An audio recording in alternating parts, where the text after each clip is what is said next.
नमस्कार दोस्तों, स्वागत है आप सभी का पॉलिटिकल गुरुजी क्लासेस में। तो आज की क्लास जो है एरिस्टोटल को लेकर हम उनके जो भी कंप्लीट पॉलिटिकल थॉट्स हैं उनको डिस्कस करने वाले हैं। तो चलिए देखते हैं इस वीडियो में हम क्या समझने वाले हैं। सबसे पहले हम इंट्रोडक्शन को करेंगे। इंट्रोडक्शन के बाद हम उनकी लाइफ और उनके बैकग्राउंड, जो कंटेम्परेरी टाइम पीरियड था उस समय का, किस कंटेक्स्ट में उनका जन्म हुआ और किस कंटेक्स्ट में उनकी ग्रोथ हुई, तो उन सभी को देखेंगे। उसके बाद इंपॉर्टेंट बुक्स जहां से अक्सर क्वेश्चन फ्रेम किए जाते हैं। उसके बाद उनकी थ्योरी ऑफ स्टेट, उनके विचार जो फैमिली, प्रॉपर्टी और स्लेवरी को लेकर थे, उनको डिटेल में समझने का प्रयास करेंगे। कैसे वो स्लेवरी जो स्लेवरी को जस्टिफाई करते हैं, और जिस तरीके से प्लेटो उनके गुरु जो है वो कहते हैं कि प्रॉपर्टी नहीं होनी चाहिए गार्डियन क्लास के पास। तो क्या अरिस्टोटल कुछ इस तरह के विचार रखते थे या फिर उनके अगेंस्ट थे इस बात को लेकर। उनके उनके द्वारा जो थ्योरी ऑफ कॉन्स्टिट्यूशन दी गई है, जहाँ पे वो 158 कॉन्स्टिट्यूशन को स्टडी करके different different forms of government को सामने लाते हैं। और उसके बाद वो थ्योरी ऑफ सिटीजनशिप देते हैं, कौन कौन सिटीजन होगा, तो उसके लिए क्या क्वालिफिकेशंस होंगी, ये सभी अरिस्टोटल डिटेल में डिस्कस करते हैं।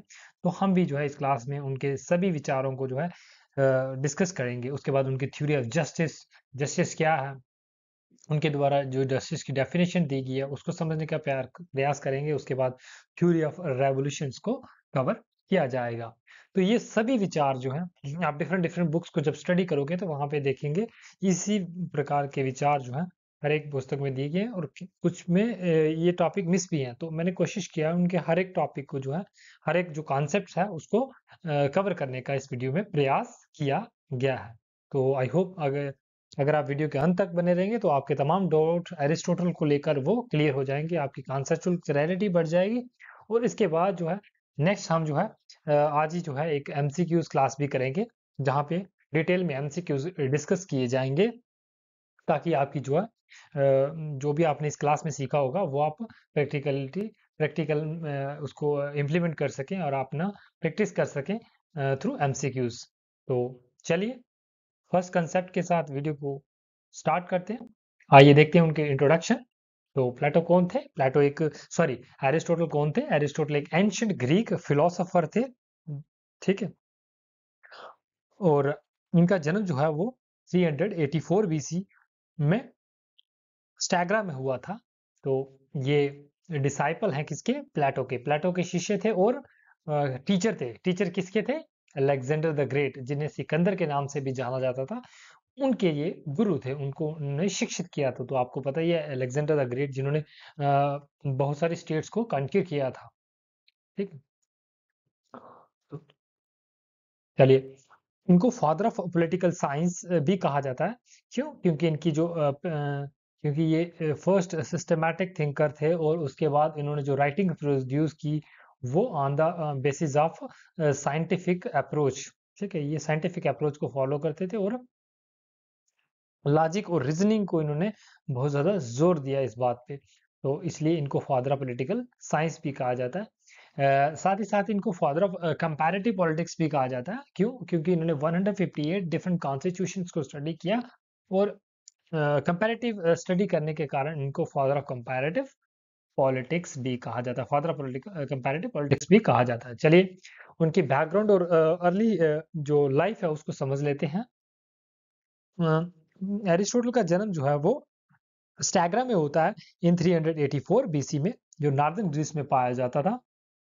इनका जो फैमिली बैकग्राउंड है वो मेडिकल फैमिली बैकग्राउंड से। इनके फादर जो थे वो क्या थे? फादर का नाम निकोमैकस था, जो क्या थे? फिजिशियन थे। किसकी? राजा कौन थे? मैसेडोनिया के राजा के दरबार में ये क्या थे? वैद्य थे, ठीक है।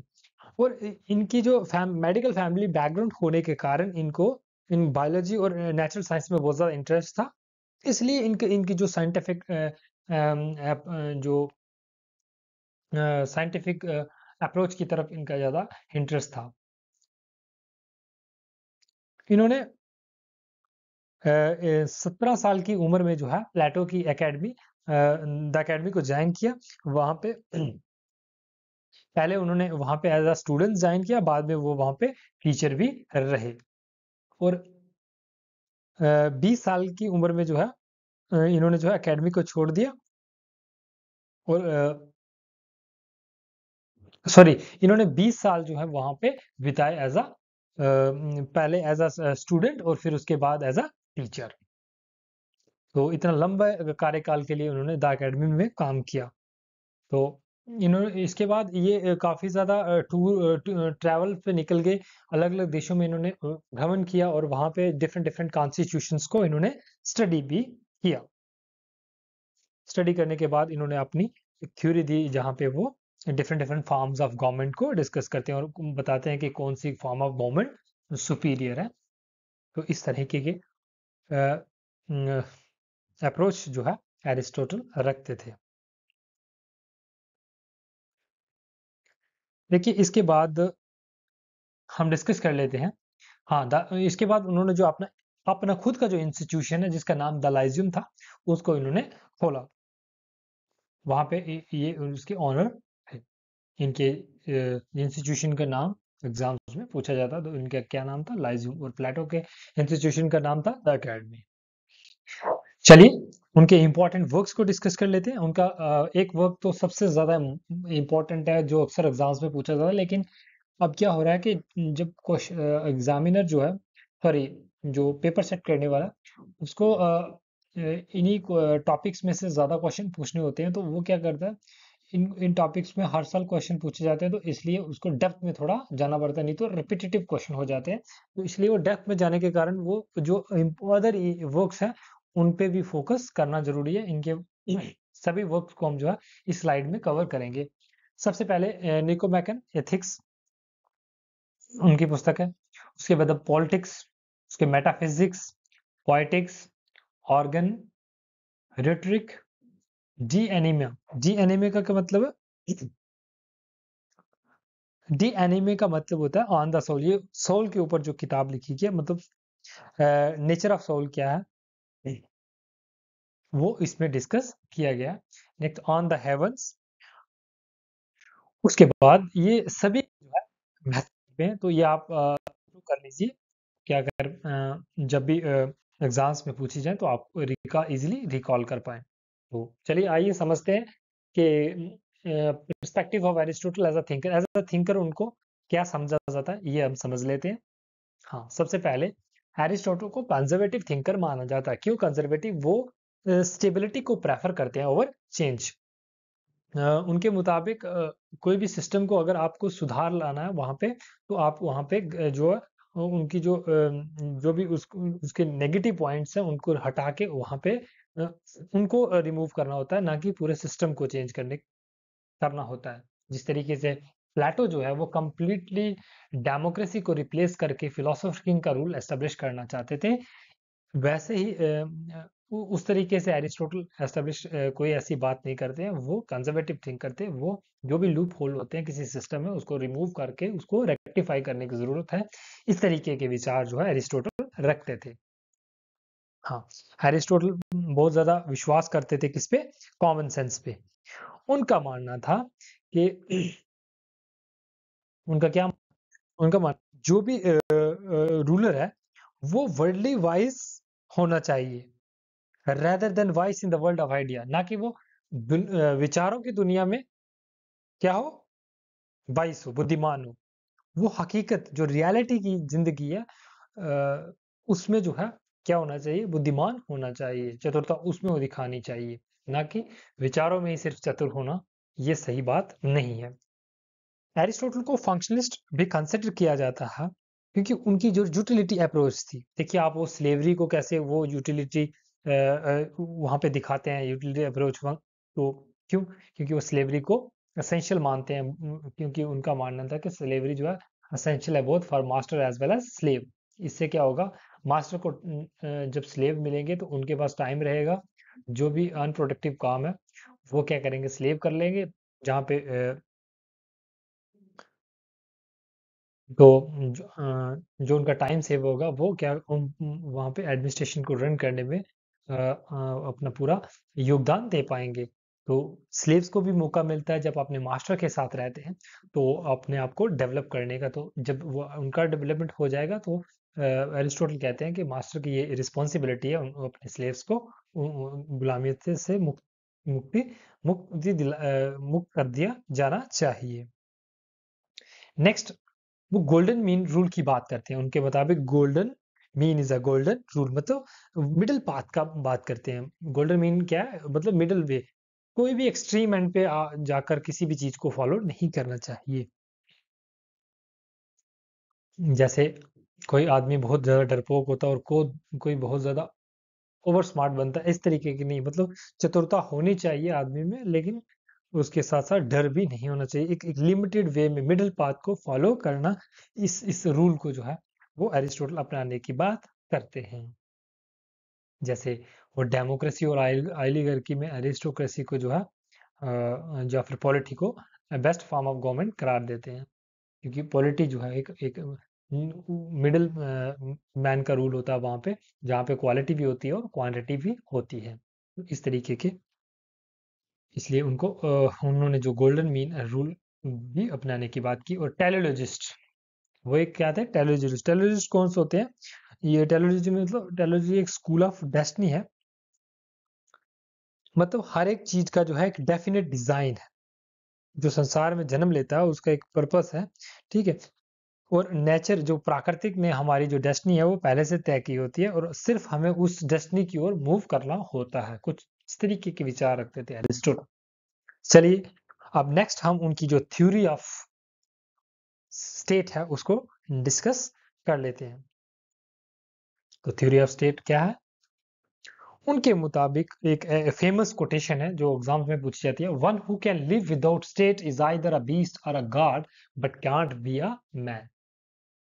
वो इंसान जो स्टेट के बिना रह सकता है, या तो वो भूत प्रेत है या भगवान है, लेकिन वो कभी एक इंसान नहीं हो सकता। मतलब कहने का मतलब है इंसान बिना स्टेट्स के रह ही नहीं सकता है एरिस्टोटल के मुताबिक। आइए की कैरेक्टरिस्टिक्स जो एरिस्टोटल की स्टेट के वो देख लेते हैं। उनके मुताबिक स्टेट जो है एक नेचुरल इंस्टीट्यूशन है। नेचुरल इंस्टीट्यूशन का मतलब है, उनकी एक फेमस कोटेशन भी है, man is by nature a political animal. मतलब मैन जो है एक पॉलिटिकल एनिमल है, मतलब वो जो भी अपनी डिजायर्स हैं उनको सोसाइटी में ही फुलफिल कर सकता है, वो अकेले रहना उसके लिए इम्पॉसिबल है। कुछ इस तरीके के विचार जो है एरिस्टोटल देते थे। मतलब ये क्या है, नेचुरली है, ये सोशल नीड है इंसान की। वो इंसान को जून प्लोंटिकोन भी कहते हैं, जून प्लोंटिकोन भी कहते हैं। तो पर्पस क्या है स्टेट का? उनके मुताबिक स्टेट का पर्पस है कॉमन गुड को एस्टेब्लिश करना। The good of for man is an activity of the soul in accordance with the virtue. ये कुछ इस तरीके के उनका मकसद है कि मतलब है कि कहने का कि स्टेट जो है वो प्रमोट करेगी द कॉमन गुड, ठीक है, और वर्च्यू जो है डेवलप करेगी इंडिविजुअल्स के बीच में। रोल ऑफ सिटीजन्स, सिटीजन्स का क्या रोल होगा स्टेट में? तो सिटीजन जो होंगे वो एक्टिवली पार्टिसिपेट करेंगे किसमें? In governance and possess moral virtue for the well being of the state. तो ये political justice, political justice means Aristotle दो प्रकार के जस्टिस को एम्फेसाइज करने की बात करते हैं। डिस्ट्रीब्यूटिव जस्टिस, जहां पे फेयर डिस्ट्रीब्यूशन होगी किसकी, रिसोर्सेज की, और साथ ही साथ corrective justice. Corrective justice mean जहां पे भी इनजस्टिस होगा, जहां पे भी कोई रॉन्ग गलत होगा, तो वहां पे उसको करेक्ट करना, तो उसका मतलब करेक्टिव जस्टिस। नेक्स्ट जो है क्या कैरेक्टरिस्टिक है स्टेट का? मिक्स्ड फॉर्म ऑफ गवर्नमेंट की बात करते हैं। कौन? एरिस्टोटल। एरिस्टोटल एडवोकेट करते हैं फॉर अ बैलेंस्ड गवर्नमेंट, जिसमें कंबाइनिंग फीचर हो किसका? मोनार्की का, एरिस्टोक्रेसी का और डेमोक्रेसी का, ताकि जो है करप्शन को रोका जा सके। नेक्स्ट रूल ऑफ लॉ होना चाहिए, वो रूल ऑफ लॉ की बात करते हैं। जबकि आप देखोगे जब प्लेटो इमैच्योर थे, वहां पे रूल ऑफ पर्सन्स की बात करते हैं, लेकिन बाद में वो भी जो है रूल ऑफ लॉ की बात करते हैं in place of rule of persons. Next characteristic association of associations. Aristotle consider करते हैं स्टेट एक एसोसिएशन है, मतलब स्टेट एक हाईएस्ट एसोसिएशन है। देखिए सबसे पहले आ गया एक फैमिली आ गया, उसके बाद विलेज आ गया, विलेज के बाद कम्युनिटी और कम्युनिटी के बाद स्टेट। एरिस्टोटल स्टेट को कंसीडर करते हैं कि state is a high association of associations.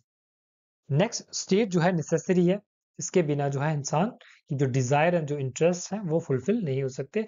Common good society में एस्टेब्लिश नहीं हो सकता स्टेट के बिना।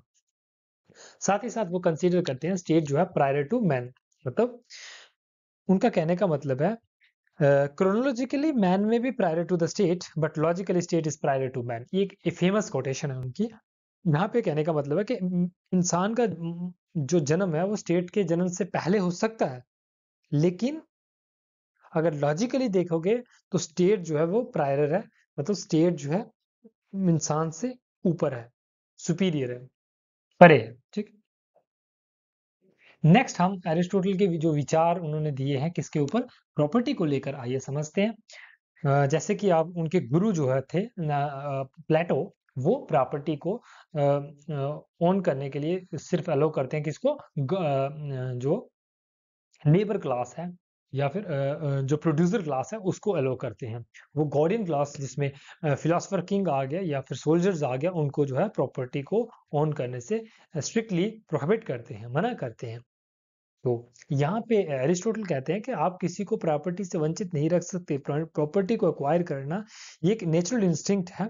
तो ये प्रॉपर्टी नेसेसरी भी है, इसको नेसेसरी मानते हैं। ठीक है। सिस्टम्स ऑफ प्रॉपर्टीज, ये different different system of property की बात करते हैं, जैसे कि individual ownership and individual use. Aristotle कहते हैं कि कुछ एक प्रकार के जो है प्रॉपर्टी में सिस्टम होता है, जैसे इंडिविजुअल ऑन करेगा प्रॉपर्टी को और अपने ही यूज के लिए वो इसको इस्तेमाल करेगा, मतलब या फिर सोसाइटी में कॉमन ऑनरशिप होनी चाहिए और इंडिविजुअल यूज के लिए यूज की जानी, इसको भी वो रिजेक्ट करते हैं। इन दोनों सिस्टम्स को वो रिजेक्ट करते हैं। Common ownership and common use, मतलब स्टेट जो है, मतलब कहने का मतलब है, या फिर सभी मिलकर जो है एक एक जगह प्रॉपर्टी या ट्रस्ट में रखेंगे, वहां से प्रॉपर्टी को यूज करेंगे, कॉमन यूज के लिए इस्तेमाल होगी, ना कि इंडिविजुअल यूज के लिए। और लास्ट में बोलते हैं कि individual ownership, right to property होना चाहिए, लेकिन उसमें से क्या होगा, वो कॉमन यूज के लिए भी उसको अलो किया जाना चाहिए। मतलब कुछ पार्ट जो है, जो इंडिविजुअल को नेसेसरी है वो अपने पास रखे, उसके बाद जो एक्स्ट्रा है वो समाज हित के लिए, सोशल वेलफेयर के लिए वो यूज किया जाएगा। जैसे आज भी हमारे से टैक्स लिया जाता है, तो जो ये क्या हो गया, individual ownership and common use, इसको वो इस सिस्टम को जो है वो एक्सेप्ट करते हैं, ये इक्वली एक्सेप्टेबल भी है। तो इसके साथ साथ वो कहते हैं कि too much acquire of wealth will be as gross and error to as to make a hammer too heavy, मतलब वो accumulation of too much wealth, इसको भी वो सही नहीं मानते हैं। साथ ही साथ वो इंडिविजुअल ऑनरशिप को इसलिए प्रमोट करते हैं, उनका कहना था कि इंडिविजुअल ऑनरशिप से क्या होता है, मोटिवेशन आती है, सेल्फ रिस्पेक्ट बढ़ती है और प्रोडक्टिविटी इससे इंक्रीज होती है, इसलिए वो अलो करते हैं। Aristotle views on family, Aristotle के क्या विचार थे फैमिली को लेकर। देखिए उनके गुरु जो है प्लेटो, अगर उनको आप कंपेयर करते हुए पढ़ो, जहाँ पे हम उनको उनके साथ इसलिए कंपेयर कर रहे हैं क्योंकि आपकी जो बेटर अंडरस्टैंडिंग जो है डेवलप हो पाए। जैसे देखिए प्लेटो उनके जो गुरु थे, वो क्या करते थे, फैमिली किसकी फैमिली होगी, सिर्फ जो है वो प्रोड्यूसिंग क्लास को फैमिली रखने के लिए अलो करते हैं, उनके बच्चे होंगे, उनको वो अपनी फैमिली में रह सकते हैं, लेकिन जो गार्डियन क्लास होगी जहाँ पे फिलोसफर किंग होंगे और साथ ही साथ उनके जो उनके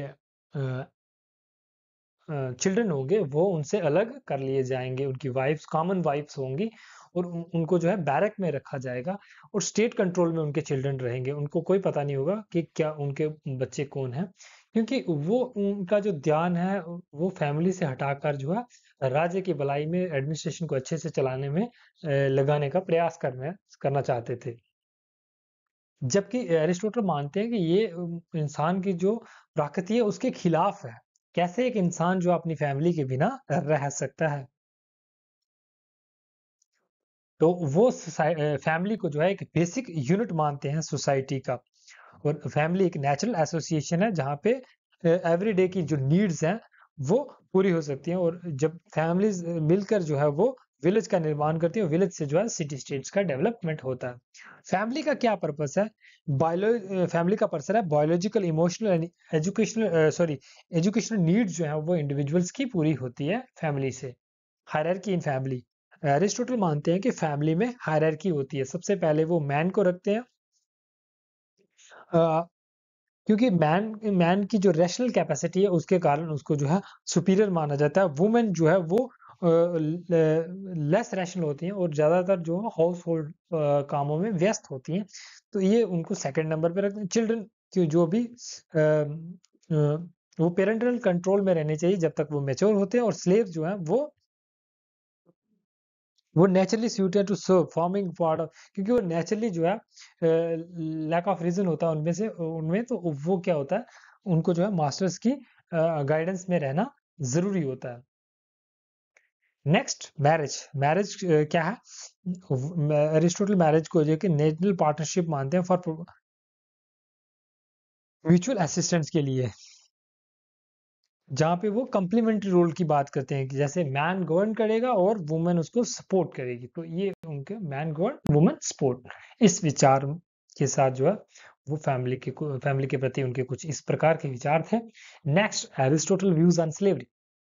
हाँ, जो गुलामियत है उसके ऊपर स्लेवरी के ऊपर एरिस्टोटल के क्या विचार थे, आइए डिस्कस कर लेते हैं।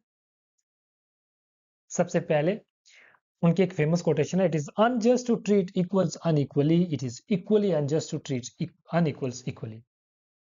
अगर आप समान लोगों को असमानता से देखेंगे या फिर असमान लोगों को समानता के तराजू में तोलेंगे, तो ये दोनों वाले गलत है, ये अनजस्ट है। आपको इक्वल्स को इक्वली ट्रीट करना और अनइक्वल्स को अनइक्वली ट्रीट करना है, सबको एक तराजू में नहीं तोलना है। कुछ इस प्रकार के विचार थे एरिस्टोटल के। उनके मुताबिक स्लेवरी जो है नेचुरल है। क्यों नेचुरल है? उनके मुताबिक बाय बर्थ जो है कुछ इंडिविजुअल्स में लैक ऑफ रैशनल कैपेसिटी होती है, तो जिनके अंदर लैक ऑफ रैशनल कैपेसिटी होती है उनको स्लेव मानते हैं, और जिनके अंदर जो है मेंटली स्ट्रांग होते हैं, जिनके अंदर रैशनल कैपेसिटी होती है, उनको मास्टर कंसीडर करते हैं एरिस्टोटल। नेक्स्ट, पर्पस क्या है स्लेवरी का? क्या पर्पस? स्लेवरी का पर्पस ये है कि स्लेवरी से क्या होगा, इससे दोनों का फायदा होगा, को किस किसका, मास्टर्स का भी और स्लेव्स का भी। कैसे कैसे दोनों का फायदा होगा, आइए समझते हैं। देखिए, जब जब स्लेव्स फिजिकली काम, जो फिजिकली हार्ड वर्क्स हैं, जहाँ पे बल की आवश्यकता है, उन कामों को जब स्लेव्स करेंगे, तो जो जहाँ पे मेंटल कैपेसिटी की जरूरत होगी, उन कामों में जो है वो जो मास्टर्स हैं वो ज़्यादा अपना टाइम दे पाएंगे, ज़्यादा एफर्ट्स दे पाएंगे, और ज़्यादा प्रोडक्टिव लॉज या फिर प्रोडक्टिव वे में एडमिनिस्ट्रेशन को रन किया जा सकेगा। एक फायदा ये मास्टर्स का फायदा हो गया। जबकि स्लेव्स का ये फायदा होगा, जब वो मास्टर के साथ रहेंगे तो बहुत सी चीज़ों को वो सीख पाएंगे, अपने जो रैशनल कैपेसिटी है उसको डेवलप कर पाएंगे।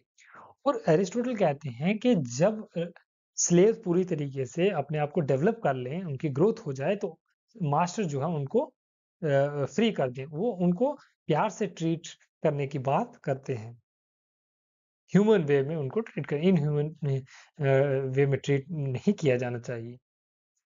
जस्टिफिकेशन, वो स्लेवरी को जस्टिफाई करते हैं नेचुरल इनक्वालिटी से। बर्थ जो है कुछ लोग जो है अनइक्वल्स पैदा होते हैं, उसमें रैशनल कैपेसिटी ज़्यादा होती है, उसमें कम होती है। नेक्स्ट जो उनका एक और विचार है, सॉरी थ्योरी है, थ्योरी ऑफ कॉन्स्टिट्यूशन, आइए उसको देख लेते हैं। Law is a reason without passion. Law क्या है? Law is a reason without passion, ये एक फेमस स्टेटमेंट है किसकी? एरिस्टोटल के द्वारा, जहाँ पे वो डिस्कस करते हैं कि जो लॉज फ्रेम किए जाते हैं वहां पे इंडिविजुअल्स के जो पर्सनल हित है उनको दूर रख के लॉज को फ्रेम किया जाता है, क्योंकि ये डिबेट्स और डिस्कशन के द्वारा जो है फ्रेम किए जाते हैं, तो इसलिए जो लॉ जो है is a reason without passion.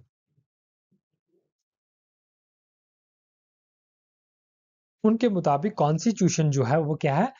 Act as a guide, ये गाइड का काम करता है, कैसे ऑफिस में पावर्स को डिस्ट्रीब्यूट करना और कैसे ऑफिस को रन किया जाना चाहिए, एडमिनिस्ट्रेशन को किस तरीके से रन किया जाना चाहिए, ये कॉन्स्टिट्यूशन हम गवर्नमेंट को जो है वो क्या करता है, गाइड करने का काम करता है।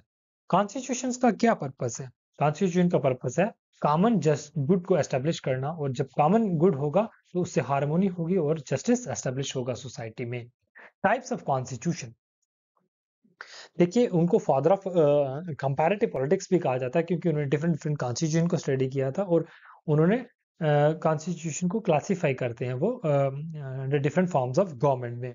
तो आइए समझते हैं उनके द्वारा कौन कौन सी फॉर्म ऑफ गवर्नमेंट्स दी गई है। उनके मुताबिक नंबर ऑफ रूलर वन भी हो सकता है, फ्यू भी हो सकता है और मैनी भी हो सकता है। दो प्रकार की गवर्नमेंट्स होती हैं, आइडल फॉर्म होती है या फिर करप्ट फॉर्म। आइडल फॉर्म जहाँ पे कॉमन गुड होगा, और करप्ट फॉर्म वहां पे होगी जहाँ पे सेल्फ इंटरेस्ट के लिए गवर्नमेंट काम करती है।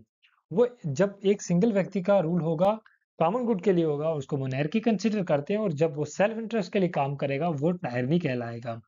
जब कुछ लोगों का रूल होगा जो कॉमन हित के लिए होगा, उसको एरिस्टोक्रेसी कहते हैं, और जो सेल्फ इंटरेस्ट के लिए कुछ लोग अपने हित में काम करेंगे तो उसको ऑलिगार्की का नाम देते हैं। जबकि जब बहुत सारे लोगों का रूल होगा, सरकार में बहुत सारे लोग जो है पावर में होंगे, तो उस समय अगर वो कॉमन गुड के लिए काम करेंगे उसको पॉलिटी कहते हैं, और जो जब वो सेल्फ इंटरेस्ट के लिए काम करेंगे उसको डेमोक्रेसी कहा जाता है। तो एरिस्टोटल के मुताबिक बेस्ट फॉर्म ऑफ गवर्नमेंट क्या है? उनके मुताबिक मोनार्की जो है एक बेस्ट फॉर्म ऑफ गवर्नमेंट है, लेकिन वो प्रैक्टिकल नहीं है। वो डेमोक्रेसी को मोबोक्रेसी कहते हैं और इसको भी रिजेक्ट करते हैं, जबकि वो पॉलिटी को बेस्ट प्रैक्टिसेबल फॉर्म कंसीडर करते हैं। और क्यों? पॉलिटी को वो गोल्डन मीन मानते हैं बिटवीन ऑलिगार्की एंड डेमोक्रेसी। और पॉलिटी जो है कॉन्स्टिट्यूशनल गवर्नमेंट है, जहाँ पे रूल होगा किसका? मिडिल क्लास को होगा। तो और जहाँ पे गोल्डन मीन्स को जो है फॉलो किया जाएगा, जहाँ पे क्या होगा, जो पॉलिटी है वहां पे government by quality as well as quantity के बेसिस पे होगी। और साथ ही साथ जो है यहाँ पे जो गवर्नमेंट है उसको चूज किया जाएगा combination of lot of things, like election के द्वारा उनको चूज किया जाएगा, जहाँ पे प्रॉपर्टी क्लास होगी, जहाँ क्वालिफिकेशन के लिए प्रॉपर्टी होना आवश्यक है, और जहाँ पे मेरिट के बेसिस पे जो है लोगों को चुना जाएगा। तो इसलिए पॉलिटी जो है best practicable form of government Aristotle consider करते हैं। नेक्स्ट उनकी जो थ्योरी ऑफ सिटीजनशिप है, आइए उसको डिस्कस कर लेते हैं, देखते हैं। सिटीजनशिप का मतलब है एरिस्टोटल के मुताबिक citizenship is equal to political participation. Citizenship नागरिकता क्या है? मतलब पॉलिटिकल पार्टिसिपेशन। और कौन पॉलिटिकली पार्टिसिपेट कर सकता है, कौन सिटीजनशिप किसकी हो सकती है, किसको अलो किया जाएगा सिटीजन एज अ सिटीजन? तो ये हम देखते हैं। Only adult male belonging to the property class. सबसे पहले ओनली अडल्ट, इस लाइन को अच्छे से समझिए, ओनली अडल्ट मेल मतलब वुमेन्स को सिटीजन कंसीडर नहीं किया जाएगा, और जिनके पास प्रॉपर्टी नहीं है उनको भी सिटीजन कंसीडर नहीं किया जाएगा। उसके बाद वो women, old person, children and slaves को सिटीजन नहीं कंसीडर करते। वुमेन्स को क्यों नहीं कंसीडर करते?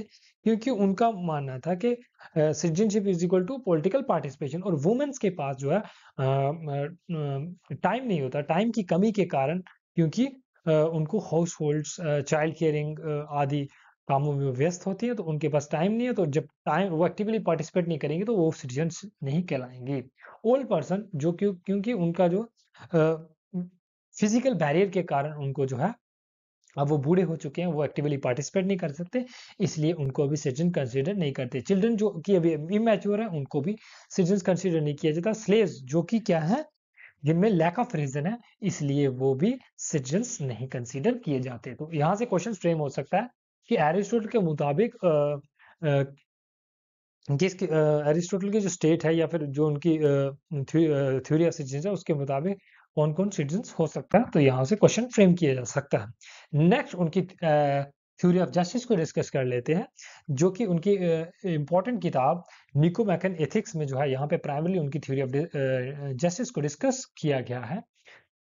थ्योरी ऑफ जस्टिस को आल्सो नोन एज, इसको कंसिडर किया जाता है प्रोपोर्शनेट जस्टिस।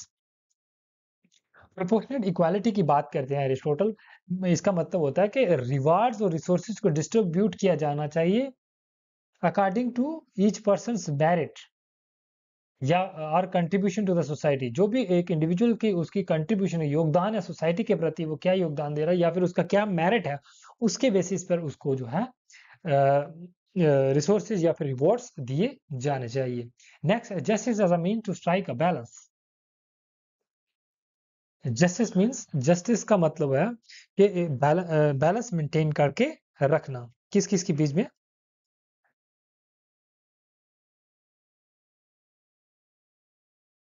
क्योंकि जस्टिस जो है एक्सट्रीम एंड्स में जहाँ पे ज्यादा वाइडिंग एक्सेस और deficiency in the distribution of good, कहीं कम भी डिस्ट्रीब्यूशन किसी गुड्स की नहीं होनी चाहिए और ज्यादा भी कहीं नहीं होनी चाहिए। तो जस्टिस जो क्या करता है, एक बैलेंस बना के रखता है समाज में। तो जस्टिस, दो प्रकार के जस्टिस हैं एरिस्टोटल बात करते हैं, जनरल जस्टिस और पार्टिकुलर जस्टिस। जनरल जस्टिस क्या हुआ, जब एक person according to law work करता है और कॉमन गुड को एस्टेब्लिश करने की बात करता है सोसाइटी में, तो वो क्या हो गया, जनरल जस्टिस हो गया। It cover all moral action, जो भी मॉरल एक्शंस एक जो सोसाइटी में हार्मोनी लाने का काम करते हैं, इसको जनरल जस्टिस कहा जाता है। लेकिन पर्टिकुलर जस्टिस क्या हो गया, पर्टिकुलर जस्टिस दो प्रकार के होते हैं, डिस्ट्रीब्यूटिव जस्टिस या फिर करेक्टिव जस्टिस। डिस्ट्रीब्यूटिव जस्टिस हो गया मतलब जो भी रिसोर्सेज है वो अकॉर्डिंग टू मेरिट या फिर contribution to the society, each individual को जो है वो क्या किए जाना चाहिए, डिस्ट्रीब्यूट किए जाने चाहिए। करेक्टिव जस्टिस हो गया जहां कहीं भी रॉन्ग्स किसी व्यक्ति के द्वारा हो किया जाएगा, कोई गलत काम किया जाएगा, तो उसको क्या करना, रेक्टिफाई करना, उसको सजा देना।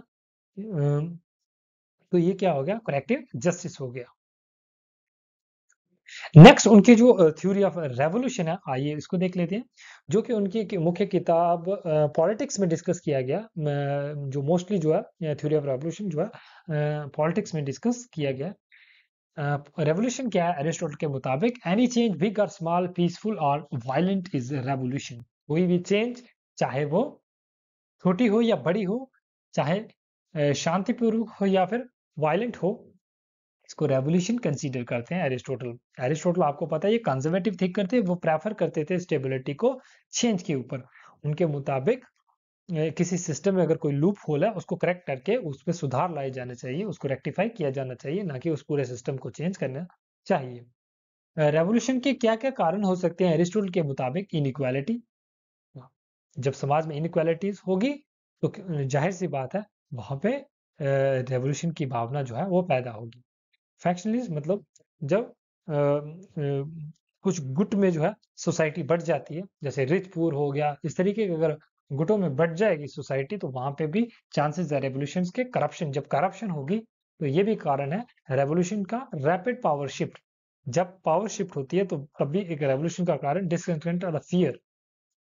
जैसे कुछ समाज के कुछ वर्ग में अगर ये फियर बैठ जाता है कि जो भी रूलिंग क्लास है अगर वो उनके राइट्स को छीन लेगी, तो ये भी इस तरीके के अगर फियर और डिसकंटेंटमेंट एक सोसाइटी के ग्रुप में पैदा होगा, तो उससे भी रेवोल्यूशन का जन्म होता है।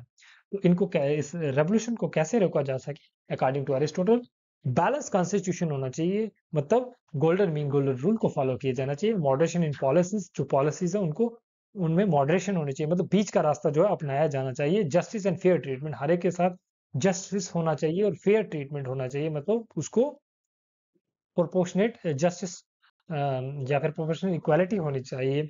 सिविक एजुकेशन, एजुकेशन के द्वारा जो है रेवोल्यूशन को कम किया जा सकता है। तो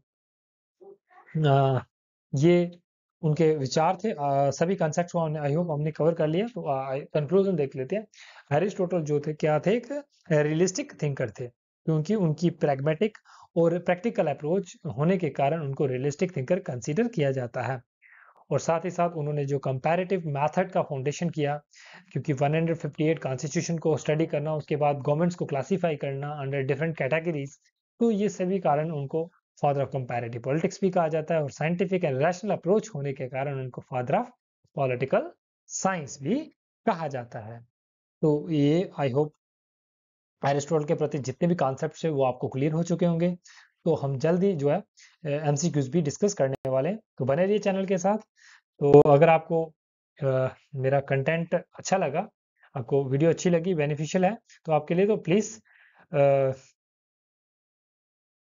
चैनल को सब्सक्राइब कर लीजिए इसी तरीके की और वीडियो के लिए।